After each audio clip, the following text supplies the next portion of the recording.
Pai, nós somos gratos ao Senhor por estarmos aqui nessa noite. Muito obrigado, Senhor, por esse momento em que nós estamos aqui para louvar, bendizer e honrar o Teu santo nome. Pai, nós somos gratos pela Tua misericórdia, pelo Teu amor. Nesse momento nós rogamos ao Senhor, ó Pai, que o Senhor fale ao nosso coração. Que essa palavra, ó Pai, possa transformar.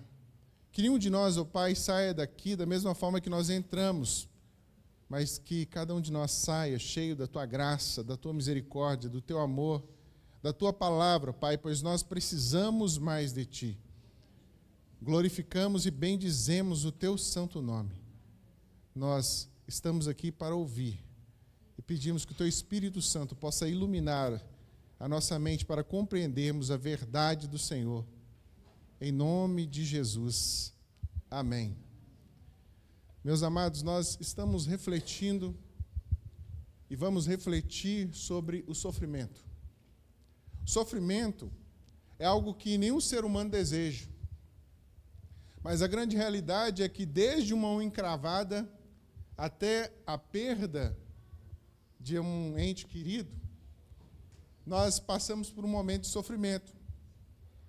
E é interessante que o Senhor, Ele é muito bom para conosco, porque Ele não deixa prolongar o sofrimento. Ele nos consola. Ele nos faz lembrar, por meio do Seu Espírito Santo, da Sua palavra, Ele nos faz pensar sobre as coisas celestiais. Mas alguns sofrimentos, e sofrimentos têm tipo e têm escala. Existem sofrimentos que nós mesmos procuramos. Não é verdade? Tem coisa que nós mesmos, com as nossas próprias mãos, fazemos. E às vezes nós não gostamos da recompensa. Mas em muitos momentos o sofrimento vem quando nós estamos fazendo a coisa certa. Não sei se aconteceu com os irmãos isso. Às vezes a gente faz a coisa certa, e por fazer a coisa certa é que nós passamos por algumas adversidades, por alguns problemas. Por queremos testemunhar da verdade, por queremos testemunhar da palavra do Senhor, por queremos manter uma postura que condiz com as Escrituras, que condiz com o perfil de um discípulo de Jesus, muitas vezes nós somos perseguidos. O sofrimento, muitas das vezes, nos tira a esperança. Faz com que cada um de nós, perca a alegria diante da dor, diante do sofrimento, perca o ânimo. Mas a palavra do Senhor é aquela que nos anima. 1 Pedro, no capítulo 1, nós vamos ler agora dos versos 3 até os versos de número 12, até o verso 12. E os irmãos mantenham a sua Bíblia aberta, porque quem fala é a palavra. 1 Pedro, capítulo 1, dos versos 3 ao 12. Assim diz a palavra do Senhor. Bendito seja o Deus e Pai de nosso Senhor Jesus Cristo, que segundo a sua grande misericórdia nos regenerou para uma viva esperança, mediante a ressurreição de Jesus Cristo dentre os mortos, para uma herança que não pode ser destruída, que não fica manchada, que não murcha e que está reservada nos céus para vocês, que são guardados pelo poder de Deus mediante a fé, para a salvação preparada para ser revelada no último tempo. Nisto vocês exultam, embora no presente, por um breve tempo, se necessário, sejam contristados por várias provações, para que, uma vez confirmado o valor da fé que vocês têm, muito mais preciosa que o ouro perecível, mesmo apurado pelo fogo, resulte em louvor e glória para a honra na revelação de Jesus Cristo. Mesmo sem tê-lo visto, vocês o amam. Mesmo não vendo agora, mas crendo nele, exultam com uma alegria indescritível e cheia de glória, obtendo o alvo da vossa fé, a salvação da alma. Foi a respeito dessa salvação que os profetas indagaram e investigaram. Eles profetizaram a respeito da graça destinada a vocês, investigando qual a ocasião ou quais as circunstâncias oportunas que eram indicadas pelo Espírito de Cristo, que neles estava, ao predizer os sofrimentos que Cristo teria de suportar e as glórias que viriam depois desses sofrimentos. A eles foi revelado que não para si mesmo, mas para vocês ministravam as coisas que agora foram anunciadas a vocês por aqueles que, pelo Espírito Santo, enviado do céu, lhe pregaram o Evangelho, coisas estas que os anjos desejam contemplar. Os irmãos podem se sentar. Pedro escreve para uma comunidade que está sendo perseguida. Perseguida porque mantém a sua fé. Perseguida porque mantém a sua postura de discípulo. Perseguida porque eles desejam fazer aquilo que agrada ao Senhor. Mas essa comunidade, alguns irmãos, diante desse sofrimento, diante dessas perseguições, e nós precisamos de entender, meus irmãos, que algumas das perseguições dele nós não vivemos hoje. Mas aqueles irmãos, eles passavam por violência física, eles passavam por privações econômicas. E aqui eu não quero levantar a discussão do tempo do livro, mas nós sabemos que o Império Romano, um pouco depois ou entre esse texto e alguns anos mais à frente, no primeiro século, os cristãos foram privados até das suas casas pelo Império Romano. Nero, por exemplo, botou fogo, fez tochas humanas, porque aqueles homens e mulheres do Senhor, eles não negavam a Cristo, eles não prestavam culto ao imperador. Então esse momento é um momento de crise. É um momento onde as esperanças vão embora. Já pensou, irmãos? Você vê o seu pai colocar o fogo, por quê? É cristão. Seu irmão botou fogo, porque é cristão. O coração começa a esmurecer. As coisas começam a ruir. Nós começamos a pensar, olha, será que realmente, o que está acontecendo? Por que Deus não faz nada? Muitas vezes nós entramos em crise com o Senhor por causa de algumas coisas que nos acontecem. E é interessante que, no meio de toda essa crise, Pedro, ele vai mostrar para os irmãos, por meio dessa carta, como que nós devemos nos comportar diante do sofrimento. Diante do sofrimento, meus irmãos, existe uma variedade de comportamentos. Uma criança, por exemplo, você toma o pirulito dela, o que ela faz? Chora. Se você não deixa ela fazer uma coisa que ela quer, ela faz birra. E nós, adultos, muitas vezes nós fazemos a mesma coisa. Diante do sofrimento, nós temos uma variedade de comportamentos. E aqui nós devemos prestar atenção no comportamento aqui de Pedro. Pedro, ele começa com um louvor. E isso nos mostra, meu irmão, que em tempo de sofrimento é possível se alegrar. Em tempo de sofrimento, quando nós contemplamos a perfeita salvação, isso nos concede viva esperança. Bendito seja o Deus e Pai de nosso Senhor Jesus Cristo. Talvez esse cumprimento, após a saudação, talvez esse prelúdio, essa parte inicial aqui da carta, pode nos trazer pode trazer para os leitores da época algum estranhamento. Porque alguns poderiam até pensar, e aqui já digo para os irmãos conjecturando, o que tem de bom? Nós estamos sofrendo. Mas aí Pedro começa a explicar.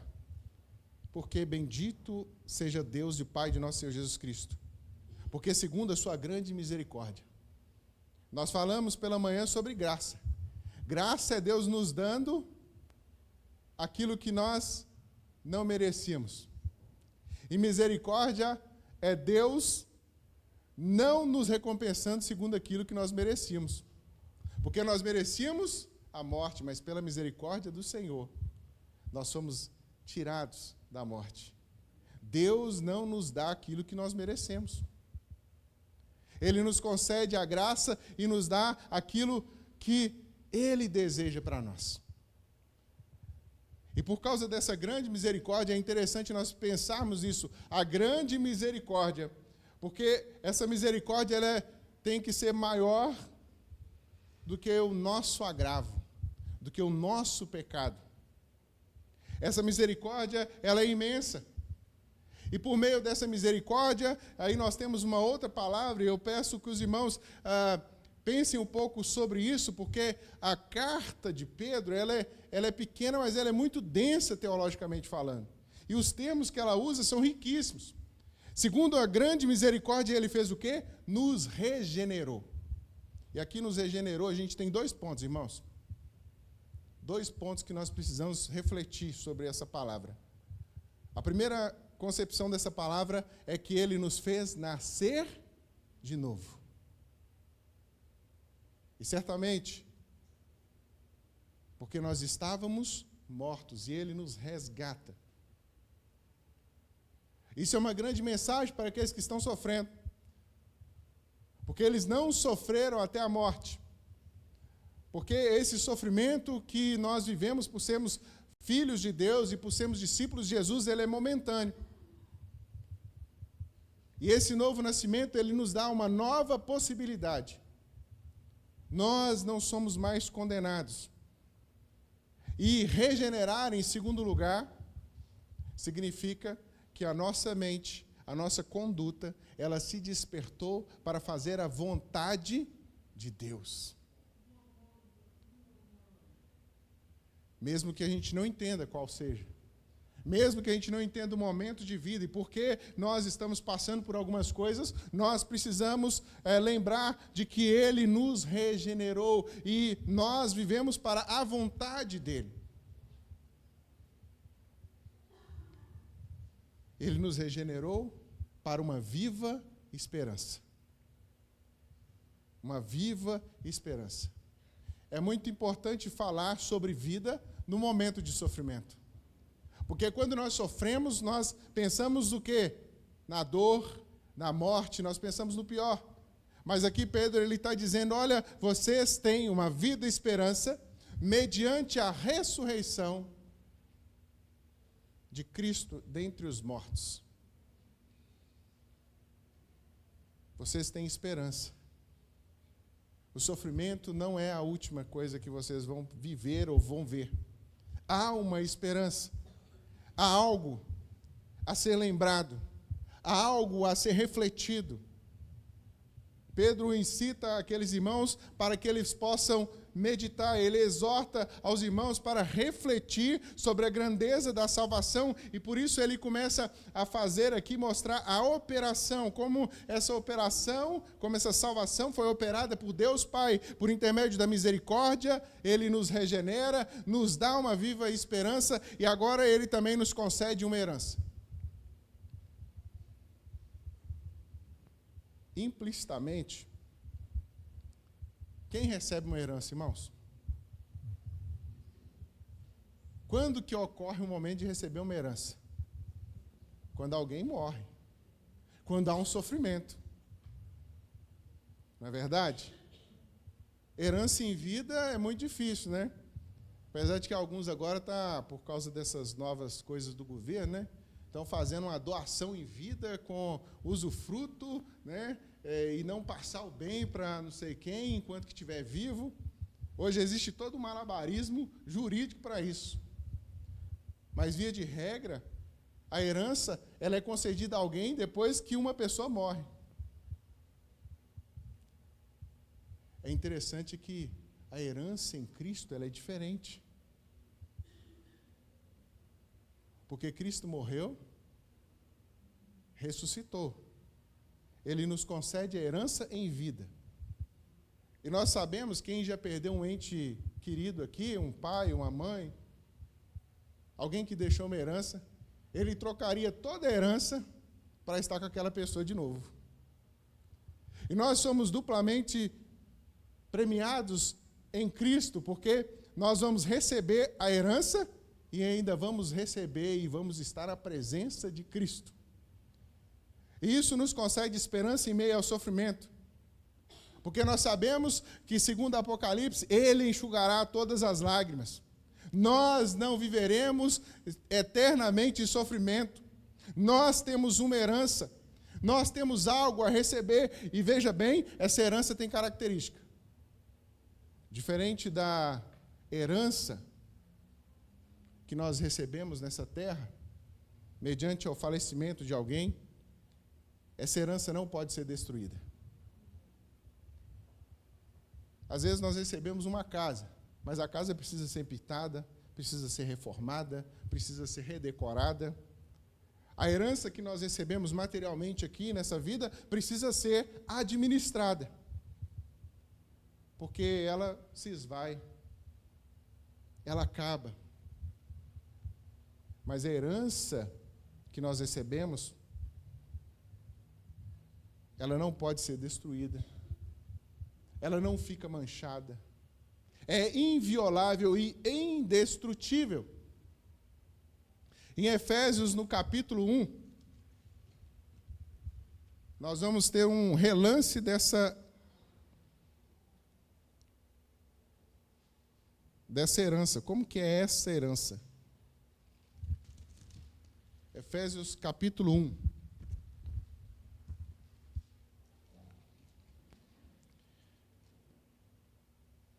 No verso 3, vai dizer assim: bendito seja o Deus e Pai de nosso Senhor Jesus Cristo, que nos abençoou com todas as bênçãos espirituais nas regiões celestiais em Cristo. A nossa herança, as melhores bênçãos no melhor lugar. Por isso essa herança, ela é indestrutível. Ela não pode ser manchada, ela não murcha. E ela está reservada, ela está guardada. Isso deve nos dar esperança, meus irmãos. Nós, no meio ao sofrimento, podemos ter a certeza de que essa herança, ela está guardada, você vai receber. Você não vai precisar de entrar com os papéis em lugar nenhum. Ela é sua. Em Cristo Jesus. Veja bem, aqui nós temos o design da salvação, segundo o apóstolo Pedro. Nós fomos regenerados. Por isso que em tempos de sofrimento, nós devemos contemplar a perfeita salvação, e essa perfeita salvação, ela tem as partes. A primeira parte dela é a regeneração. Você foi regenerado porque Jesus Cristo morreu e ressuscitou. A segunda parte dessa salvação é que você tem uma herança. E essa herança ninguém pode te tomar. Essa herança ela não pode ser destruída de forma alguma. E Pedro continua na sua carta dizendo que essa herança ela está reservada nos céus. Ninguém pode alcançar essa herança, a não ser aquele que concedeu. Mesmo que toquem no seu corpo, mesmo que toquem nos seus bens nessa terra, mesmo que toquem em qualquer coisa da sua vida, como estava acontecendo na vida daqueles irmãos, Pedro vai dizer para eles, mesmo que toquem em tudo que vocês têm, essa herança é indestrutível. Ninguém pode alcançar. Essa herança é inalienável.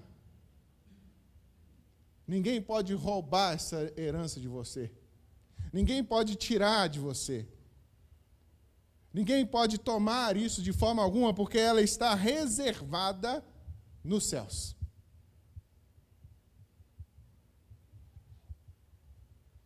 E o terceiro ponto dessa perfeita salvação continua no texto. Essa herança está guardada, reservada nos céus para vocês, que são guardados pelo poder de Deus mediante a fé para a salvação. Então, olha só. A herança é para você. Você recebeu, mas também você está sendo o quê? Guardado. Essa herança é para aqueles que estão guardados por Deus. Por isso nós podemos alegrar diante do sofrimento, porque nós podemos ter a certeza que nós estamos guardados pelo poder de Deus. Você está guardado pelo poder de Deus. Você pode enfrentar toda e qualquer adversidade. Você pode passar por várias lutas, por várias aflições, mas a sua alma está guardada para a salvação. E essa salvação, ela está para ser revelada no último tempo. Isso é muito importante, meus irmãos, de nós pensarmos. Porque hoje a salvação, a palavra salvação, ela ganhou várias e várias interpretações e possibilidades. Muitos esperam do Senhor a salvação financeira. Muitos esperam do Senhor a salvação material. Alguns esperam magicamente que andando ou nadando em meio aos boletos e dívidas, o Senhor vai estender a mão e vai salvar ele das suas dívidas. Deus pode fazer? Pode. Mas não é isso que a Bíblia diz. Não é isso que está escrito aqui nesse texto. Esse texto fala de uma herança eterna. Fala de coisas eternas e não de coisas transitórias e passageiras. Aquilo que é transitório e passageiro, nós precisamos de colocar diante de Deus e pedir a Ele sabedoria para administrarmos. Precisamos pedir ao Senhor sabedoria e também tomar algumas ações. Se você está doente, você tem que ir no médico. Deus pode curar, sim. Mas até pelo que nós precisamos interceder, meus irmãos, como igreja, precisa ser informado. Não é verdade? Como que um pastor ou um diácono ou um irmão da igreja vai interceder pela vida de qualquer um de nós aqui se não souber pelo que nós temos que interceder? A não ser que uma pessoa faça um pedido genérico, não é isso? Pede, irmão, aí para Deus abençoar a minha vida. Ok, nós vamos pedir. Às vezes até alguns falam, né? Né, irmão Renato? Alguns falam assim, ó, Deus sabe. Com certeza, Deus sabe. Mas nós precisamos de realmente fazer, nossas ações têm que ser substanciais, tem que ser pautada, não é verdade? E precisamos entender que essa salvação é aquilo que há de mais precioso. Muitos, meus irmãos, sofrem pelas crises financeiras, pelas crises do governo, pelas coisas que acontecem na nossa vida, no nosso dia a dia. Mas nós sabemos, meus irmãos, que nos últimos tempos haverá uma grande perseguição àquele que mantém a fé.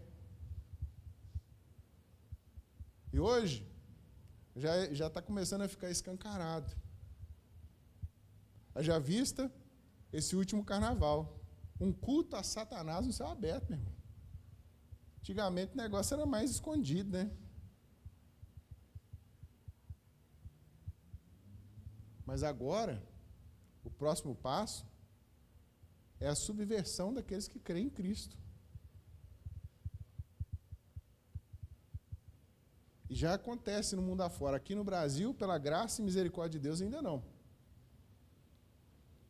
Mas nos países islâmicos, os irmãos estão sendo perseguidos no modelo que está aqui até pior.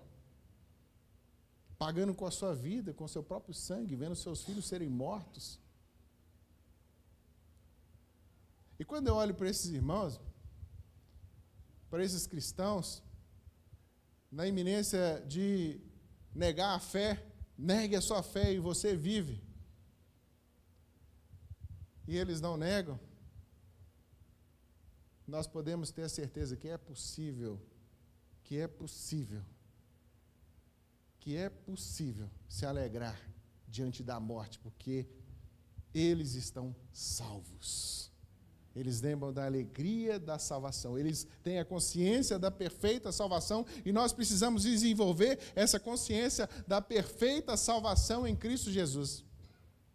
Porque em tempos de sofrimento, precisamos contemplar essa perfeita salvação, porque ela nos traz esperança. Ela nos traz esperança. O texto vai continuar dizendo, e Pedro vai falar para os irmãos, nisso vocês exultam. Em quê? Em toda essa obra, pelo fato de você ter a salvação, de você ser regenerado, de você ter uma herança, de você ser guardado pelo poder de Deus, e de você ter uma salvação preparada e reservada. Vocês exultam porque no presente, em breve tempo, isso é muito maravilhoso, meus irmãos. Pedro está dizendo, olha, esse sofrimento não vai durar. Isso que você está passando não vai durar. Isso que a igreja, que vocês, irmãos, que estão dispersos, os peregrinos dispersos, isso que vocês estão passando não vai durar.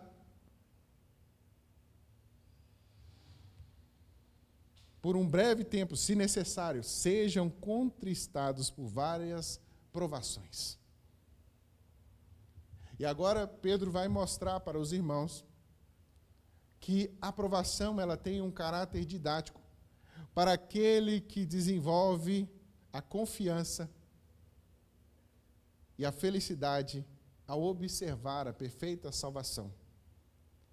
Porque a provação e o sofrimento para o cristão, ela tem um caráter didático. Ela primeiro deve nos aproximar de Deus. Em segundo lugar, ela aprova e prova a nossa fé.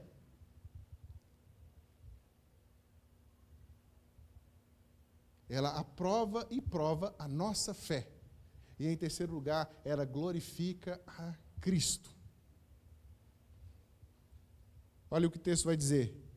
Para que uma vez confirmado o valor da vossa fé, o valor da fé que vocês têm, muito mais preciosa do que ouro perecível, mesmo apurado pelo fogo, resulte em louvor e glória e honra na revelação de Jesus Cristo.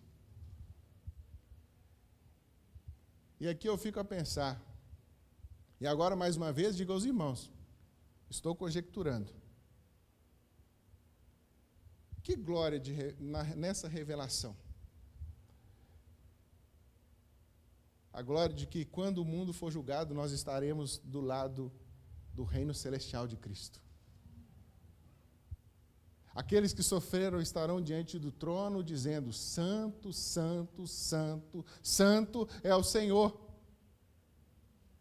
Aqueles que entregaram e derramaram o seu sangue em prol do Evangelho, em prol do reino de Cristo, eles estarão do lado dos céus. Enquanto aqueles que viveram o pecado, aqueles que perseguiram a igreja, aqueles que perseguiram os discípulos de Jesus, estarão sendo condenados, lamentavelmente. Mas tudo aquilo que nós vivemos, todo o sofrimento, nesse sofrimento nós somos aperfeiçoados. Nós nos aproximamos de Deus. É fato, meus irmãos, que algumas pessoas se distanciam de Deus. E agora eu estou lembrando aqui de uma história, uma certa vez, uma colega de uma tia minha estava lamentando e culpando Deus porque o filho dela tinha morrido num acidente. Minha tia me contando aquilo, eu falei assim, tá, mas como é que foi esse negócio? Ele me explicou, o rapaz deixou a família em casa, então assim, um cara casado, com filho, esposa, sai no sábado à noite para a noitada e sofre um acidente na Avenida Amazonas. e perde a vida. E a mãe acha que a culpa é de Deus. Foi de Deus? Hora e lugar errado. Em muitos momentos, nós precisamos de lembrar disso. Muito sofrimento nosso é porque nós estamos na hora e no lugar errado, na hora e no lugar onde é que Deus não mandou a gente estar. Algumas coisas não acontecem e Deus nos livra do mal pela sua grande misericórdia e o amor que Ele tem pela nossa vida e, às vezes, pela vida de uma mãe que está intercedendo pelo filho. Esse sofrimento não foi causado por Deus. Esse sofrimento não foi didático. Mas há coisas, meus irmãos, que nós passamos que nos aproxima de Deus. Há coisas que nós passamos que nos faz dobrar o joelho e orar mais, a buscar ao Senhor, a aperfeiçoar o nosso relacionamento, a nossa intimidade com o Senhor, a nos fazer entrar em contato com a palavra, ler mais a Bíblia, buscar mais do Senhor a resposta, e nos leva a contemplar a salvação perfeita que o Senhor nos concedeu. E isso nos devolve a esperança.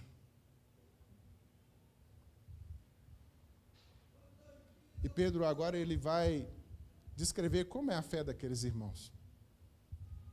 E como a fé dele tem sido aperfeiçoada.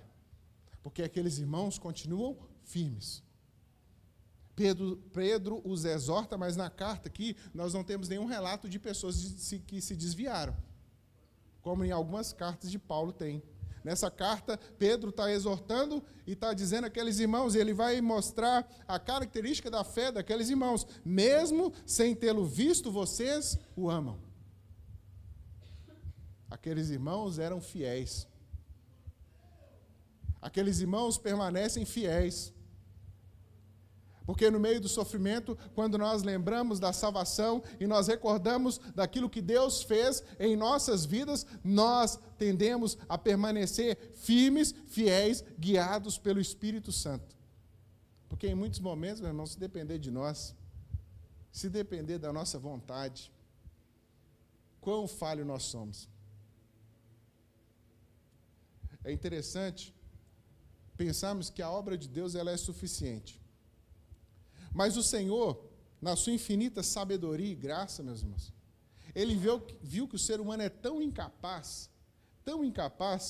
que Ele, além de enviar Jesus Cristo na cruz do Calvário, para derramar o seu sangue, para perdoar os pecados, Jesus envia o Espírito Santo para guiar o crente no caminho. Porque a gente faz o quê? Se desvia. A obra do Espírito Santo é nos colocar naquela linha da santificação, permanecer, estar firme, a linha da fé, continuar crendo. Assim como esses irmãos, olha só, mesmo sem vê-lo, vocês o amam. Fidelidade, fé. E ele vai continuar dizendo, mesmo não vendo agora, mas crendo nele, exultam com uma alegria indescritível e cheia de glória.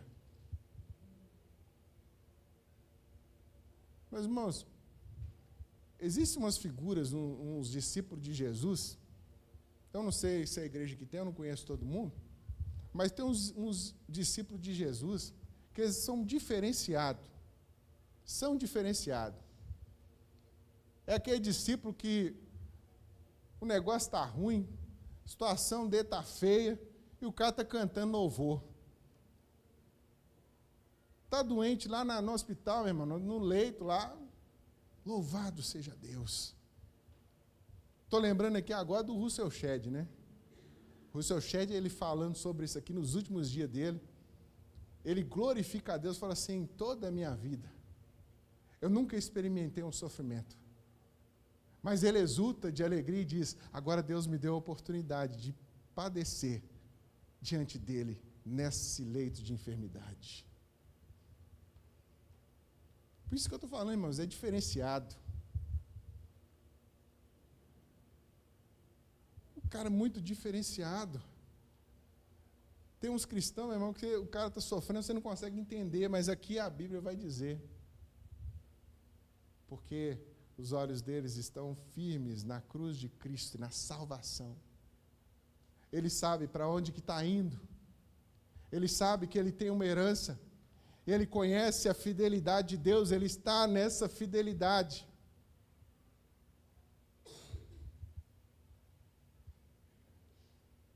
Ele está obtendo a salvação. O objetivo da fé que nós temos em Cristo.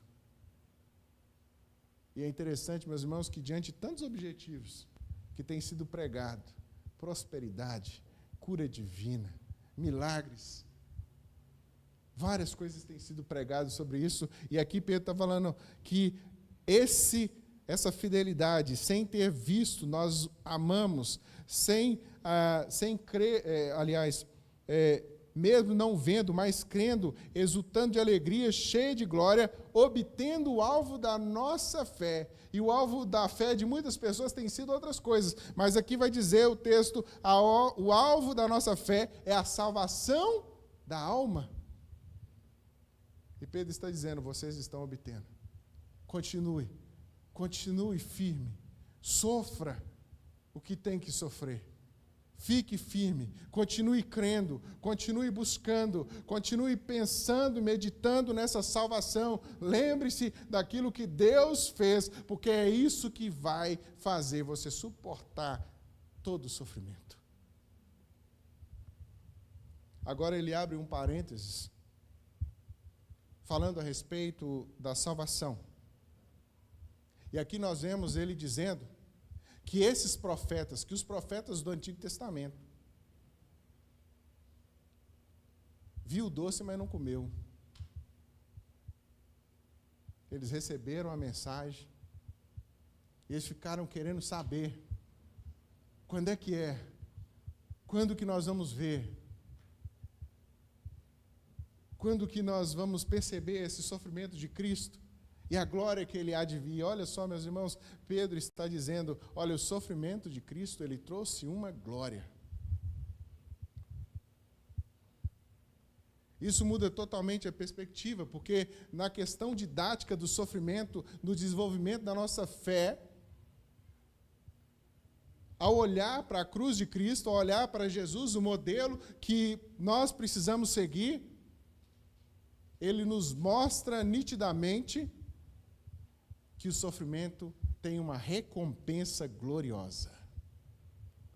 Porque Jesus, depois de toda a sua obra, ele subiu e agora está sentado à direita de Deus Pai Todo-Poderoso. Essa foi a recompensa pela obra de Cristo. E nós, em Cristo, nós estaremos também nos lugares altos, recebendo a herança, desfrutando da santa e gloriosa presença de Deus Pai.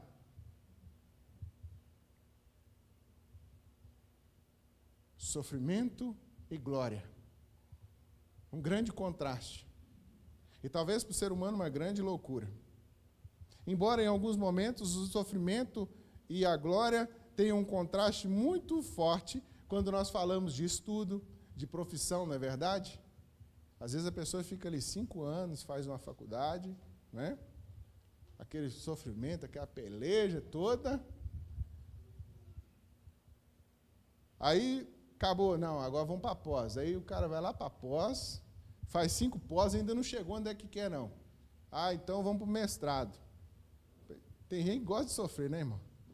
Aí vai para o mestrado, aí vai para o doutorado, aí vai para o pós-doutorado, aí vai chegando lá, não sei aonde. Daqui a pouco vai acabar título, né? Agora tem pós-doutorado, e aí vai ter que inventar outro, né? Outro nome.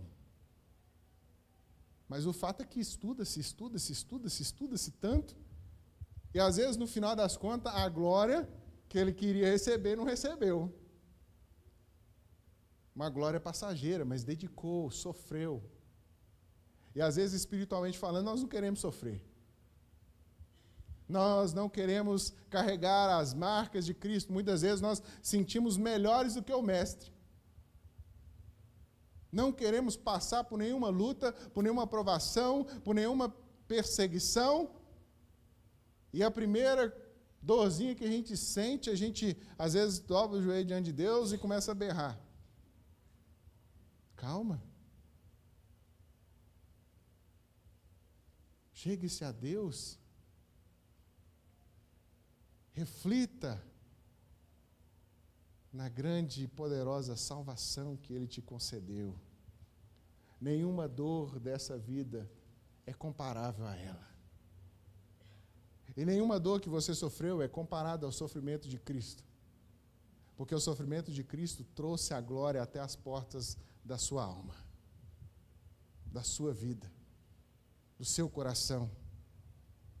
E o texto vai dizer, vai continuar falando, que aos profetas foi revelados que não para si mesmo, mas para vocês, para aqueles homens e mulheres daquela época, e também para nós hoje, foi por nós e para nós que eles ministravam as coisas que foram anunciadas.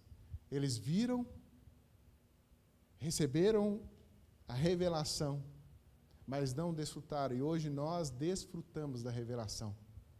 Porque pelo poder do Espírito Santo, enviado dos céus, que hoje nós temos em nossa vida, em nosso coração, vocês recebem hoje também essa mensagem, que lhes são pregadas, que lhe é transmitida, o Evangelho. E esse Evangelho, meus irmãos, Pedro finaliza mostrando o grande privilégio que nós temos. Porque quando ele fala coisas essas que os anjos desejam contemplar, e nós podemos contemplar, os anjos não têm a total contemplação disso. Mas nós podemos contemplar, nós podemos viver, nós podemos presenciar, e nós iremos desfrutar de forma gloriosa e de forma tal que os anjos não vão desfrutar. Porque a estrutura deles e a função deles é outra. Mas Deus, com sua grande misericórdia, Ele nos concedeu a perfeita salvação. Portanto, meus irmãos, em tempos de sofrimento, é possível, sim, ter uma viva esperança e alegria. Basta contemplar, meditar, refletir sobre a perfeita salvação. Então, talvez você não esteja passando por um tempo de sofrimento hoje. Desejamos que assim continue. Mas quando isso vai acontecer, lembre-se que em tempos de sofrimento, você precisa contemplar a obra de Deus. Contemplar a perfeita salvação. A obra do Pai operada no Filho, aplicada pelo Espírito Santo em nós. Em tempos de sofrimento, busque a palavra, ore, compartilhe sua vida e as suas aflições com seus irmãos. Compartilhe, porque juntos somos fortalecidos diante do sofrimento. Por isso, Pedro ele escreve a carta para vários irmãos. Não para um, mas para vários. Porque se dividirmos o sofrimento, também dividiremos a glória e receberemos juntos a herança. Receberemos juntos essa herança. Em tempos de aflição, espere pela herança indestrutível. Espere. Porque nós receberemos ela. Porque Deus é gracioso e misericordioso. Assim como Cristo suportou o sofrimento com esperança, na glória vindoura, conforme Hebreus 12:2, nós também devemos olhar para a nossa herança eterna, enquanto enfrentamos as tribulações. Olhe para a glória de Deus.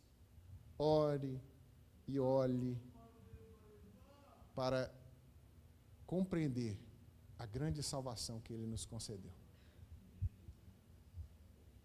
Curve sua cabeça. Senhor nosso Deus e Pai, nós louvamos e bendizemos o Teu santo nome, porque a Tua palavra é viva e eficaz.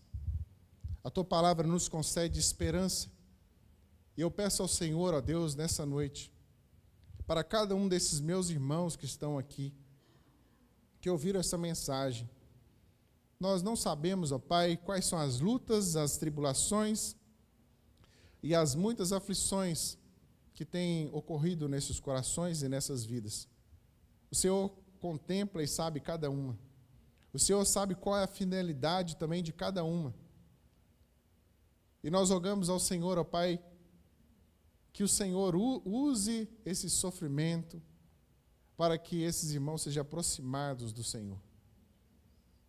Que o Senhor use essas lutas, ó Pai, para que eles possam contemplar a obra do Senhor, para que eles possam, ó Deus, contemplar a grande salvação, a perfeita salvação que o Senhor nos concedeu em Cristo Jesus, para que eles possam depositar também a sua esperança nas coisas celestiais, na grande herança que nós temos em Cristo Jesus. Peço ao Senhor, ao Pai, aquele que está sem esperança, que ele olhe para Cristo e veja a esperança nele.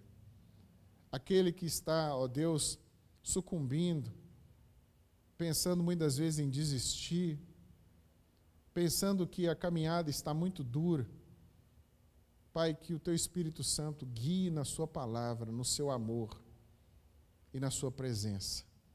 Nós precisamos de Ti. Santifica a nossa vida pela verdade, Pai, que é a Tua palavra. Muito obrigado, Pai, pela oportunidade de estarmos aqui nessa igreja, nessa noite, transmitindo a Sua palavra. E que o Teu Espírito Santo continue a guiar esses meus irmãos no amor de Deus Pai, nas doces consolações do Espírito Santo e na consciência do sangue e do sacrifício do nosso Senhor Jesus Cristo. Nós oramos em nome do Senhor Jesus. Eu gostaria de convidar aqui a minha esposa. Ela estará finalizando. Eu cometi um pecado mortal aqui, irmão. Não apresentei, eu apresentei de manhã, esqueci de apresentar agora. E não me apresentei também. Mas esse é um defeito, irmão. De vez em quando eu esqueço os avisos. Se a esposa não chegar lá, os avisos aí. Né? A gente fica tão ocupado na palavra que às vezes a gente fica distraído. Mas essa é minha esposa Keila, meus dois meninos, minhas duas crianças estão por aí, o Abrem Assá deve estar na salinha. Meu nome é José Carlos e atualmente estou pastoreando a Primeira Igreja Batista em Ibirité. E quero agradecer aos irmãos a oportunidade que nós temos de servir a essa igreja por meio da palavra do Senhor. Amém? Graça e paz.